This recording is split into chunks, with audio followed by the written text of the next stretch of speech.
Meu nome é Neuza Sorrente, eu gosto muito de literatura, principalmente literatura para crianças e jovens.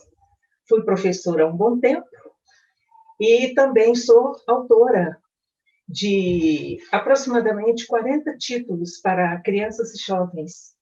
E fiz algumas participações em antologia para adultos e escrevi o livro teórico A Poesia da Escola. Como vê, a poesia está comigo há muito tempo, né? Como disse a Adélia Prado, a poesia é a expressão da beleza e do sentimento do mundo. E quem me ouve certamente gosta de poesia. E se não gosta muito ou não tem muita intimidade, na certa vai gostar. Eu dividi a minha fala, que eu acho que é uma prosa, né? Não chega a ser uma palestra, uma prosa. Eu dividi em 4 pontos. Primeiro, a poesia e seus destinatários. Depois, a poesia de ontem e a poesia de hoje. Em seguida, os elementos constitutivos da poesia, o ludismo, o lirismo, o jogo de palavras e o jogo de sentidos. E, para terminar, eu gostaria de falar sobre o papel do mediador adulto na formação do gosto pela poesia, né? Então, para começar, eu vou convidar todos para gostar de poesia, ou, por que não, brincar de poesia, né? Esse texto que eu vou dizer é do José Paulo Paes, e é um texto que está no livro Poemas para Brincar. Poesia, brincar com palavras, como se brinca com bola, papagaio e peão. Só que bola, papagaio e peão, de tanto brincar se gastam. As palavras não. Quanto mais se brinca com elas, mais novas ficam. Como a água do rio, que é água sempre nova, como cada dia, que é sempre um novo dia, vamos brincar de poesia.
Então, vamos. A poesia, comecemos pela poesia para crianças. Afinal de contas, que poesia é essa? Né? Existe uma poesia para crianças, especificamente para crianças? Eu diria que esse assunto tem sido alvo de muita polêmica ou até de muita conversa, porque que poesia é essa que agrada a criança? Geralmente, a poesia que é produzida pelo adulto para ser consumida e lida pelas crianças, ela tem determinados temas. E esses temas giram em torno dos ambientes próximos, a casa, a escola, as brincadeiras, a fantasia, né? o predomínio da imaginação. Então, essa poesia que agrada a criança, ela pode agradar também o jovem e pode agradar também o adulto. Então, eu já vou dizendo de uma vez, a poesia para crianças é aquela que a criança também lê. Então, pode acontecer de a criança abrir um livro para adultos e ela se identificar com o poema que está lá em determinada página e o livro ser um projeto gráfico para adultos, né?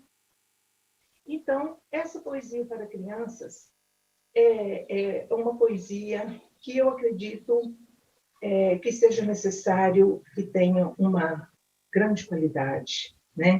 Porque a poesia de qualidade ela vai se inserir no coração da criança e ele pode levar esse gosto pela poesia a vida inteira. Então, os elementos que constituem, os elementos que nós podemos verificar na poesia. Então, quando você se depara com o texto, você observa, houve aqui o predomínio do lirismo, que é aquela introspecção. Nesse outro aqui, houve o predomínio do ludismo, da brincadeira, da graça. Nesse outro aqui, o predomínio do jogo de palavras, do jogo de sentidos. E nesse outro aqui, que é uma vertente mais moderna, houve o predomínio da visualidade, ou seja, a palavra no seu aspecto plástico, né, que é uma herança da poesia concreta, do poema processo. Então, todo tem uma gama enorme. É por isso que eu tive que fazer um recorte nesse assunto para falar. Não estou podendo me aprofundar muito nesses itens mencionados, porque eu ficaria aqui até o Natal, né? E então, vejamos como que nasceu essa poesia, né? A poesia nasceu de tempos imemoriais. Os poemas eram cantados, que se faziam acompanhar pela lira. Eles eram feitos para serem cantados, para acompanhar danças. Com o passar do tempo, ele foi perdendo essa característica e passou a ser um poema para ser lido, para ser recitado, para ser declamado. E o poema, ontem, ele carregava as mesmas questões que os teóricos de literatura para crianças apontam, ou seja, estavam presos ao ensinamento, à função de didática, né, de didatizar, aquela função pedagogizante, e era um poema que priorizava o amor à pátria, o compromisso com os bons sentimentos, aquele compromisso de ensinar, né? Então, ou seja, o poema ontem ele era feito para ser alguma coisa, para ser imitada depois. E a poesia hoje, ela propõe que o leitor faça descobertas, e essas descobertas vão se juntar, né, às suas vivências. Daí a grande diferença da poesia ontem e da poesia hoje. Em 1943, a nossa mineira, né, a nossa querida Henriqueta Lisboa, ela lançou o livro, né, O Menino Poeta. Essa edição aqui é de 1975. Esse Menino Poeta aqui é da edição de 1991. E agora, com o projeto gráfico e ilustrações do Nelson Cruz, nós temos O Menino Poeta, edição de 2008. Então, há um poema nesse livro que ele marca muito isso que eu acabei de dizer. O poema começa falando sobre esses ditames, né? Sobre essas ordens maternas. Você não pode fazer isso, não pode fazer aquilo. E, no final, existe uma desconstrução de todos esses ensinamentos. O poema se chama Consciência. Consciência. Hoje completei 7 anos. Mamãe disse que eu já tenho consciência. Disse que se eu pregar mentira, não for domingo à missa por preguiça ou bater no irmãozinho pequenino, eu faço pecado. Fazer pecado é feio. Não quero fazer pecado, juro. Mas se eu quiser fazer, eu faço. Então, nota-se aí que o poema caminha, né? Nos primeiros versos, ele caminha para esse aspecto didatizante que é desconstruído no final, né? E uma coisa também que vale mostrar é a influência da ilustração no livro de poesia para crianças. Então, observa-se que essa edição de 1975, feita pela Secretaria de Estado da Educação, o nome da ilustradora aparece miudinho aqui no final, responsabilidade, autoria do projeto gráfico, ilustração, Odila Fontes. Não aparece em lugar nenhum, só no finalzinho. E é um livro, assim, poucas ilustrações, e algumas que nós temos em bico de pena. Agora, já na ilustração do Marco Sena, do Leonardo Mena Gomes, de 1991, nós temos a ilustração em 4 cores. E, no livro de 2008, o predomínio da ilustração, né? Ele ocupa, além do nome do ilustrador constar na capa, consta também, né, na folha de rosto, e tem todo esse trabalho maravilhoso, né, feito pelo Nelson Cruz. Então, nota-se que essa poesia para crianças, ela pode estar também na estante do adulto, né? Como no meu trabalho, na minha dissertação defendida, que se chama Voz de Criança na Lírica de Mário Quintana, eu observo quais seriam os poemas do Mário Quintana feitos, publicados em livros com projeto gráfico para adultos que poderiam frequentar a estante das crianças. E eu gosto muito de um particularmente, inclusive é um que se pode ver aqui nas minhas costas, né? Dorme, Ruazinha, de Mário Quintana, está na nova antologia poética, num livro com projeto gráfico para adultos. De Mário Quintana, Dorme, Ruazinha. Dorme, Ruazinha, é tudo escuro. E os meus passos, quem é que pode ouvi-los? Dorme o teu sono sossegado e puro, com teus lampiões, com teus jardins tranquilos. Dorme, não há ladrões, eu te asseguro, nem guardas para acaso persegui-los. Na noite alta, como sobre um muro, as estrelinhas cantam como grilos. O vento está dormindo na calçada, o vento enovelou-se como um cão. Dorme, Ruazinha, não há nada, só os meus passos, mas tão leves são que até parecem, pela madrugada, os da minha futura assombração. Então, ele lida com diminutivos, com palavras curtas, com palavras de significado tranquilo para a criança, né? E fala nessa beleza da ruazinha calma, que não há ladrões, nem guarda para persegui-los. E, no final, ele anuncia essa assombração, né? Essa questão da morte é feita com muita suavidade, né? Os meus passos tão leves são que até parecem os da minha futura assombração.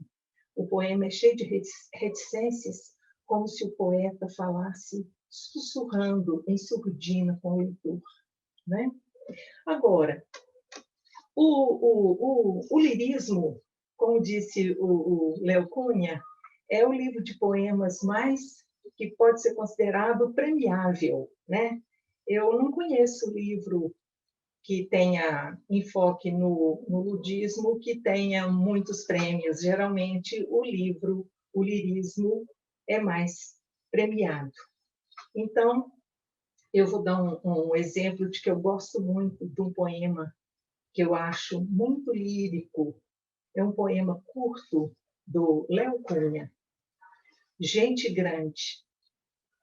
Só gente grande consegue chorar sem fazer barulho. Só gente grande consegue mentir sem piscar o olho.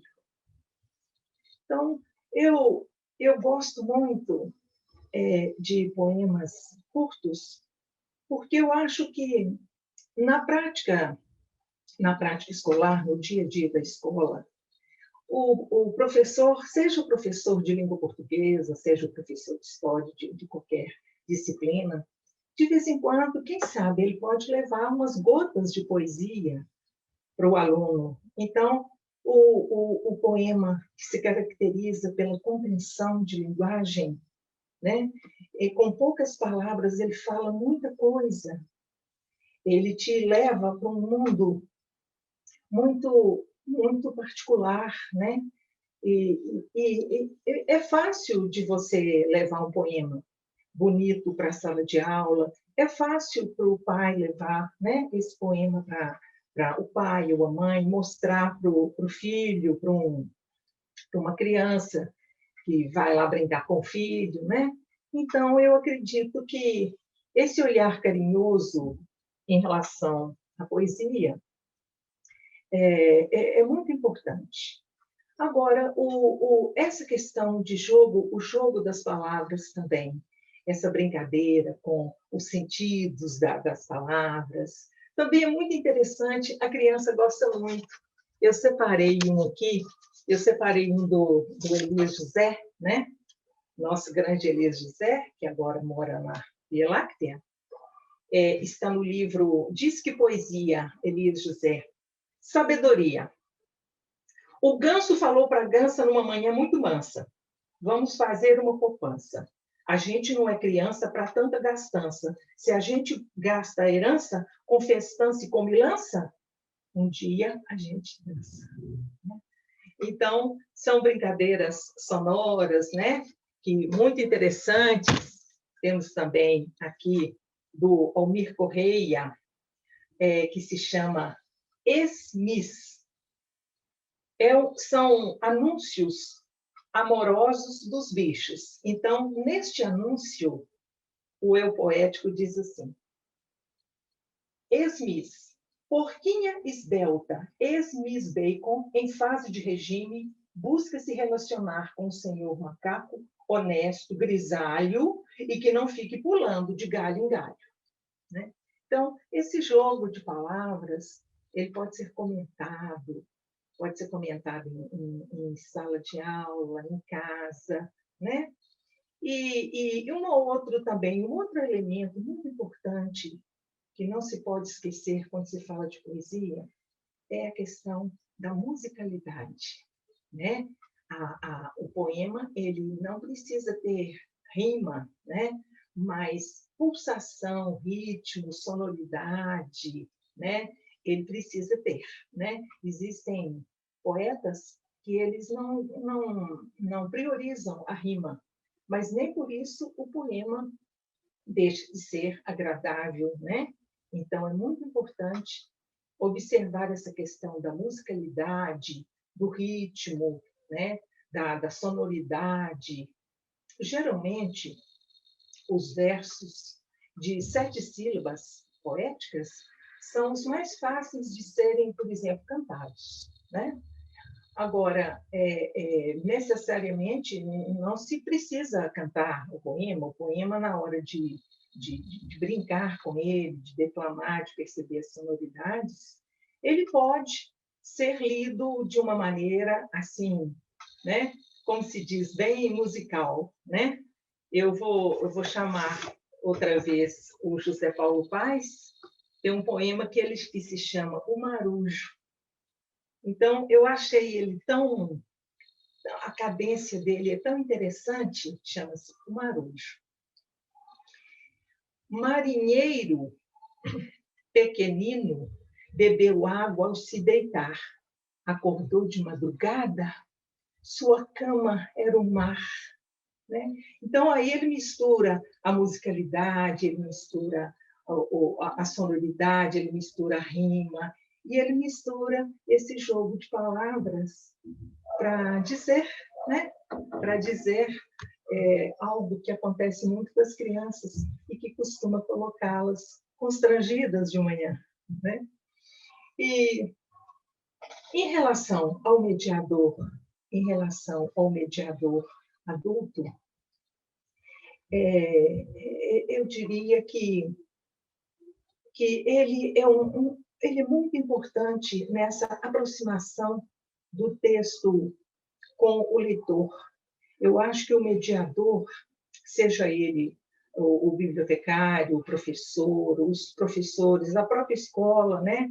Ou então a família, né? Os avós, os tios, esse mediador, se ele, por acaso, suponhamos que ele não goste muito de poesia, o que não é nenhum desdouro, mas ele pode falar, olha, leia para mim, eu vou ler para você, vamos pedir à mamãe para ler esse poema para você. Então, eu acho que esse mediador, eu acho que ele se põe num papel tão importante, porque é claro que a criança pode procurar poesia por conta própria, sem depender do adulto, né? Muitas delas costumam procurar leituras indiferentemente de serem convencidas, ou serem fascinadas ou seduzidas, né? Seja que palavra for, pelo adulto. Mas eu acho que o mediador adulto é o grande iluminador entre o texto e o leitor, né? Então, por isso que eu acho que não basta dar textos de qualidade para a criança ou para o jovem, né? O mais importante, além desse texto de qualidade, é o entusiasmo do mediador que chega e fala assim, olha, vi na internet essa quadra, eu achei ela tão bonita, e eu vou ler para você. Tá? É aquele brilho no olhar, é aquela vontade de que o leitor participe também daquela emoção, né? Compartilhar essa emoção. Nós temos muitos vídeos, nós temos muita coisa na internet, é só selecionar. Temos muitos livros maravilhosos, e eu estou até assim com pena de, nesse espaço que eu tenho aqui, eu não poder falar de tantos outros, né, maravilhosos poetas que eu deveria trazer aqui para vocês apreciarem, senão eu ficaria aqui por um longo tempo, né? Então, essa poesia que a criança vê em qualquer veículo e gosta, é a poesia para crianças, né? Porque a criança gosta do que fala, a vivência dela, mas não necessariamente ela tem que todos os dias gostar de poemas relacionados com aqueles temas que eu falei no início, aqueles temas de brincadeiras, de ambiente próximo, de fantasia, né? Porque, veja bem, quando a criança ela sai da infância, né, e o pezinho dela começa a tocar a adolescência, ela vai gostar de temas relacionados com as dúvidas existenciais que ela tem, né, com os primeiros amores, os primeiros desamores, né? Então, você não pode, não é uma coisa taxativa, né, que ele gosta assim, e não é como se diz na gíria, não há uma receita de bolo, né, para dizer nós que gostamos, a maioria dos professores, né, tem um círculo, tem um leque, né, de livros com os quais a gente trabalha, com os quais a gente lida, e para fornecer nas aulas essa escolha das crianças. E uma coisa também que eu deveria dizer aqui é o cuidado que se deve ter em não transformar o livro de poesia como um livro didático. Certa vez, uma professora me disse que a turma dela havia trabalhado exaustivamente um livro meu, colocando cruzinha no verbo, circulando os substantivos e grifando os adjetivos do livro inteiro. Eu pensei comigo, que pena, eu perdi 30 leitores de uma vez só, né? Porque o que norteia a poesia não é a gramática normativa. Às vezes você vê uma palavra, acha que ela pode ser um verbo, e ela está empregada em outro sentido, ou em outra, tem outra conotação, e às vezes o autor cisma de começar a frase com letra minúscula, né, contrariando a gramática, né, como no poema do Carlos Drummond de Andrade, o Cantiguinha, que começa com letra minúscula, não tem ponto, todas as frases são iniciadas com letra minúscula, e isso pode surpreender aquele aluno que, na aula de gramática, ele entendeu que começa-se uma frase com inicial maiúscula. Então, são outras conversas, né? Então, por exemplo, eu considero que esse estudo de gramática ele deva ser feito no texto informativo. E outra coisa também, os temas, né, os temas a serem abordados, eu me lembro que eu conversei com ele, José, ele falou que todo tema pode estar no poema para crianças, qualquer tema, desde que seja feito com propriedade, com adequação à vivência infantil, dependendo do jeito que você escreve, né? Então você fala, não, esse tema não pode falar com o menino, não, esse é proibido. Não, todos os temas podem frequentar o texto poético para crianças, mas quando ele assim, quando o poeta assim escolher, que o poeta tenha a sensibilidade de tratá-lo da forma mais sensível, mais adequada às vivências infantis, né? Eu me lembro também que há mais tempo, né? Há mais tempo não, põe tempo nisso. O Olavo Bilac, cujo livro Poesias Infantis ficou muito tempo nas escolas, até mais ou menos década de 50. O Poesias Infantis foi publicado em 1904. E o Olavo Bilac avisou que aquele livro não falava de bruxas, não falava de temas fantasiosos, ele preferia falar da formação da criança, no amor à pátria, no amor ao lar, no amor... Não que isso seja ruim, mas você tirar da criança a fantasia, a imaginação, né? Hoje, a imaginação já não é a louca da casa, né? A imaginação, ela pode conviver com a razão, né? A imaginação é muito importante, a fantasia, né? Ela nos deixa muito próximos com o nosso eu, né? Então, eu acredito mesmo que eu gostaria muito que primeiro, né, agradecer o convite da Academia Mineira de Letras, que eu considerei muito importante, e também agradecer a todos pela escuta, né, por me ouvir atentamente e também começar a pensar, né, como a poesia pode aliviar as nossas dúvidas, aliviar ou atenuar os nossos medos. E a poesia pode nos acordar para uns dias bonitos e esperançosos, né, de que tanto precisamos, e nos acordar para vivenciar mais a nossa vida, né, e a vida e o outro, né? Uma vez me perguntaram, esse negócio de literatura, de poesia, não serve para nada.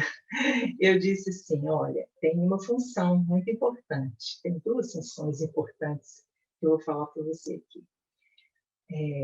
A literatura, a poesia, como todas as artes, ela tem duas funções que eu considero assim, básicas. E se você pode abrir, né, vários links, né, a poesia, né, todas as artes, elas servem para alargar os nossos horizontes, né, e para nos humanizar. Então, eu considero muito importante esse alargamento de horizontes, né, e tão importante também é você se humanizar, essa capacidade de você se conhecer e ver também o outro, né? E tem uma brincadeira, tem um pequeno poema que eu fiz há muito tempo. Eu fiz um curso com o professor Edmir Ferrotti e depois resolvi brincar de colocar música, colocar uma melodia nele. E então esse pequeno poema, ele está no livro Paisagem de Menino, que eu lancei há um tempinho, com ilustrações do Walter Lara. Ele se chama Hoje Tem, Hoje Tem. Né?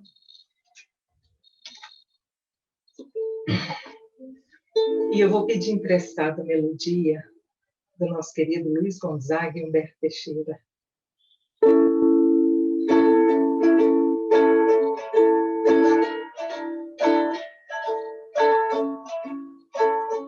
Atenção, muita atenção, meus senhores e minhas senhoras, caldeirões e caçarolas, caldeirões e caçarolas.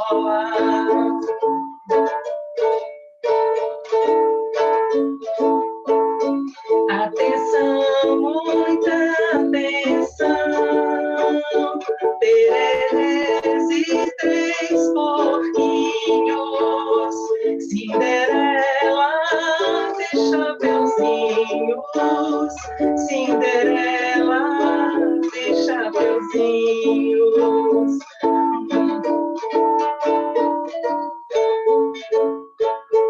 Atenção, muita atenção,